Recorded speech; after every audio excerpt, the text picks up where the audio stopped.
Financial, and I'm working from home again today. And unfortunately, the reason for that is that I have a couple of sick kids at home. Um, so I'm here to support my family, look after them. So I'm apologizing now for the poor quality and sound. I know it's not great when I record away from my office and away from my good setup. So I am sorry. I know it's not ideal, but I'm here. I'm staying consistent. I'm keeping to my promise of 52 episodes in 52 weeks. Hopefully, you've been enjoying the content. If you do, go ahead and give those videos a like. Maybe subscribe to the channel. We do share some other great resources. Kath has been sharing some amazing videos on QuickBooks Online and just how to do some basic tasks. She does some video, screen sharing there, and really very informative. Lots of good information. And if you like hearing my voice more and you would like to learn more about leadership, I would highly suggest you go search Protea Conversations on YouTube and give that channel a follow. A lot of great information. We have another episode coming out tomorrow. Leo Bakarian, who is an IT genius, shares how he started a business at 22, going crazy successfully, how he's had to learn to delegate, trust people, and be able to sort of pass the mantle to his team to make sure that he can be successful. And that sort of fits into today's theme as well. You'll see that the topic says speak up. And last week I spoke a lot about finding your voice, sharing your knowledge, and making sure that we don't lose everything up here. We have true value when we're helping people. Now, sure, that help can be sold and can turn into business and allow us to be successful. But what is more important is giving out some information for free. That's how we become more valuable. That's how we show our worth. That's how our reach extends to others. And that's great. Really, really important. But today I want to talk about a way more important topic, and that is speaking up. What do I mean by speaking up? Well, have you ever had one of those days where you're just struggling? Everything feels not so great? Or have you ever been given a task at work and you're just like, I have no idea what is going on here, but I'm really scared to ask? Yes, we all face challenges at some point in our lives. We're all going to struggle at some point, both professionally and personally. And I promise you, everybody does. Even the strongest out there have days where they just aren't feeling it. They've got struggles, they feel isolated, and honestly, they just need a little bit of help. And that help could be as simple as a loved one giving them a hug, or it might be as detailed of getting professional help. We're all going to have tough times. We live in a crazy world. We've got these devices around us all the time that give us access to so much information, which is amazing. But also it means it's so much harder to filter out the good and the bad. So we are going to have a tough time. And what is important is when we are struggling is to speak up. It will make a difference. It is important to let people know when you're struggling.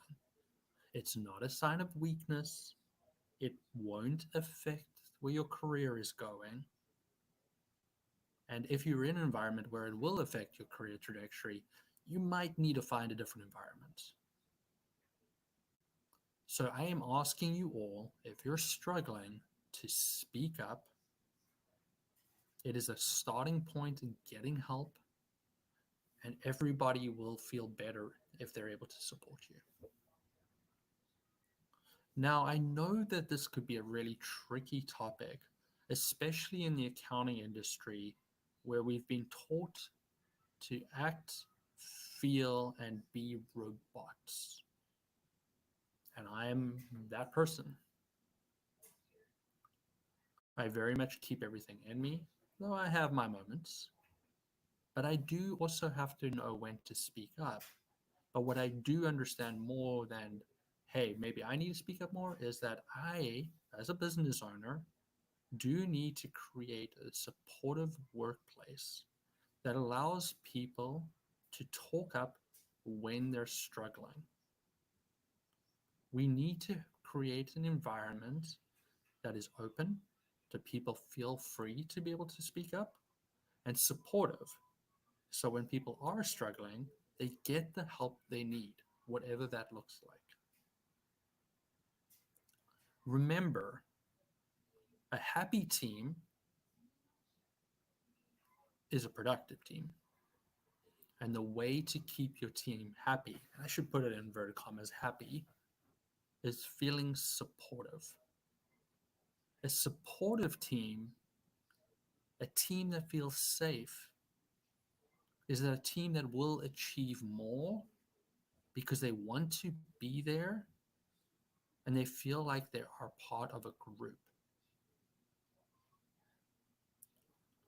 Team members who are more comfortable in their environment will feel like they can talk up about any problems they're going through, thus reducing stress and improving overall mental health.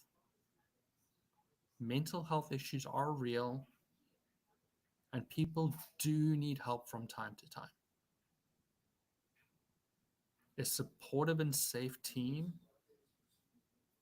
improves team collaboration. And unless you're a solopreneur, and I've gone into that you'll have a team there as well, you work in a team. We work in teams at Protea. Every project has a separate team. So it's important when you're in a team, if you feel safe, you will talk up, which will allow you to be more collaborative, talk about the problems you have, leading to better solutions and better outcomes for the clients we're trying to serve. A safe environment where people feel supported will also lead to a way more trusting and transparent environment. The more our communication is open, the more it builds trust, the more people want to work together, they want to be there, and are way more productive and happy. Now, creating this environment is tough, right? And it's probably not going to be perfect all the time. We can consistently work to try create this safe environment where people feel like they're heard and there is an outcome. Now, there's a few things you can try and do to create this environment, but really what it comes to is setting the example at the top. Being a leader that listens to people, takes in account what they're saying, devises a plan, and makes sure they follow through on that plan. Follow through is the most important part. Lip service is going to have the opposite effect. So you have to make sure if you're coming up with a plan that you follow through with that plan, because that's what creates the trust, that's what creates the safety, that's what creates the happiness. So here are some strategies that you can use to try and create this environment. One is set the tone. If you're the leader, it's important for you to communicate openly with the team in a clear, concise way. This can be sharing your own experiences or challenges when you're struggling. It can be putting up your hand and asking for help from somebody within your group that you know has the strengths at specific times. Now, this is a tough one because setting the tone can inherently feel like you're showing weakness. And do weak leaders get people to follow them? I don't know. I didn't really know what a weak leader is, to tell the truth. If you're willing to take a leadership role, you're showing strength right there. But a leader that shows vulnerability is somebody that people trust and want to follow. So this is a tricky one. I know I struggle with this one specifically, but you need to try and set the tone. Number two, very, very important, active listening. As a leader, the best way to build trust is to actually listen. I've spoken about this in my videos about communication, but we have two ears, one mouth. So let's make sure we're listening and talking in that ratio. Really listen to what the person is saying. Listen to understand, not to respond. I'm going to say that again. Listen to understand, not to respond. Sometimes the correct response is just listening. So make sure you are actually listening. And listen and react with empathy. Because sure, maybe that does not stress you out, but it is stressing that person out. And we should be encouraging to speak up when they're stressed out because it's a sign of bravery and that they trust you as a leader. So don't break that trust by not giving them the empathy they deserve in that situation. People just want to be heard. Another opportunity is providing resources. This could be as far as having a policy in place for professional counseling. Mentorship is a great way, teaming people up, more experienced with less experienced people. We use a buddy system when people first start out because we know it can be very, very stressful. Creating opportunities in safe spaces. We have an HR person in Janet who is that safe space for people. We obviously encourage people to talk to her if they're struggling, but also talk to anybody they trust. Because that resource could be somebody in the team that you maybe don't recognize as, hey, they're part of management. They're a part of, this person's performance manager. They're Zane. No, but tell people they can talk to each other, rely on each other, support each other, operate as a team. So provide those resources. They could be different from business to business, but find some method to make sure that people know that there's somebody they can go and talk to. This one is probably the easiest one and something we should all be doing, especially for those of you like me who's working in a remote environment. You need to have regular check-ins. Set it up. Have a process in place to make sure that every team member, at least once a month, is having a check-in with another team member. Have a process in place so that a team member has an opportunity to talk to somebody and share how they're feeling and the problems they're having. We have regular phone calls that we put in place, but we also use a platform called 15.5 where people check in on a weekly basis to share what went well in the week, what are they struggling with, and then various other questions depending on where we are in the year to see how they're coping. Our performance managers review that, and they use that as an indication of, do I need an additional call with this team member, or is there something I need to escalate up the chain? Those opportunities to share their feelings, to ask for help is very important. People want to be heard, so you need to be able to provide them with the opportunities to share their feelings. But remember, whatever you're doing, there has to be a follow-through action that takes place, because that is what really creates safety and security. I spoke about this a little bit under provide resource, but the last portion is encourage peer support. We work with teams on every single project so that nobody's isolated by themselves. They're in teams to make sure that they can talk to each other. We then also encourage people to talk to each other as much as possible by creating social and community events where they connect. We also put different people in front of each other with what we call our cross-border events where both our US team and our South African team randomly selected get put together in a group and just talk about themselves a little bit. We'll ask them some icebreaker questions, but it's just an opportunity to sit down and talk to each other. It's an opportunity for people to connect, because you never know when somebody's going to find somebody that they connect with outside of work that makes them feel comfortable, safe, and somebody they feel like they can turn to ask questions. It's not always as simple as saying, hey, you've got a performance manager. Oh, you got the HR manager. Hey, you've got Zane that you can reach out to. Sometimes they just want somebody that's in the similar space that they are in to even just vent. You know how it is. I do it sometimes. I'll have a rough day. Um, you know, spoke to a potential client, didn't go very well. I want to vent to somebody. I might go, for a beer with my friends and talk about that, vent about it, you know, bitch about it. We all need those people around us to find support. And if we encourage our teams to do that, it's even better building that trust and that safe space for those people.